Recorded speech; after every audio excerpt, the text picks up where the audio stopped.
सबसे पहले आशुतोष जी आपके पास आता हूं, क्योंकि एक साल पहले हमने संपूर्ण लॉकडाउन देखा था, पूरे देश भर में लॉकडाउन लगाकर कोरोना के चेन को तोड़ने की कोशिश की गई थी। अब एक बार फिर से लग रहा है कि वही वक्त आ गया है कि पूरे देश में लॉकडाउन हो और कोरोना के इस चेन को तोड़ा जा सके। सबसे बड़ा प्लान इस्तेमाल करने का वक्त आ गया है। देखिए, मैं सिद्धांत तौर पर तो मैं इस बात के पक्ष में नहीं हूं कि लॉकडाउन लगना चाहिए, क्योंकि लॉकडाउन लगने के बाद की जो आर्थिक स्थिति होती है वो बहुत बुरी होती है। लेकिन इस वक्त के जो हालात हैं और जिस तरीके से 3,80,000 केसेस प्रतिदिन आ रहे हैं, अगर इस चेन को फौरन नहीं तोड़ा गया तो ये देश के अंदर बहुत बड़ा हाहाकार मचा के रख देगा। और आज की तारीख में जो स्थिति है ये बहुत ही भयानक स्थिति है, विकराल स्थिति है। इसलिए मुझे नहीं लगता कि लॉकडाउन के अलावा कोई और उपाय है। लॉकडाउन वैसे भी एक इमरजेंसी प्रोविजन है।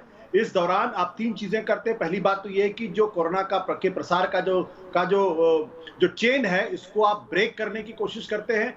दूसरा, आप जो लोगों को एक बहुत स्पष्ट तौर पर मैसेज जाता है कि जिस तरीके की लापरवाही पिछले दिनों की गई है, उस लापरवाही के लिए अब कोई वक्त नहीं है। हर आदमी को इसकी गंभीरता को समझना पड़ेगा और लॉकडाउन जब बहुत स्ट्रिक्टली फॉलो होता है तब इसकी गंभीरता का एहसास लोगों को होता है। और तीसरी बात यह कि जो इस वक्त हाहाकार मचा हुआ है मेडिकल फैसिलिटीज को लेके, इन मेडिकल फैसिलिटीज को अगर नए सिरे से दुरुस्त करने की जरूरत है, हर जगह दवाइयां पहुंचाने की जरूरत है, ऑक्सीजन की सप्लाई को बेहतर करने की जरूरत है, तो उसके लिए भी इसकी जरूरत है।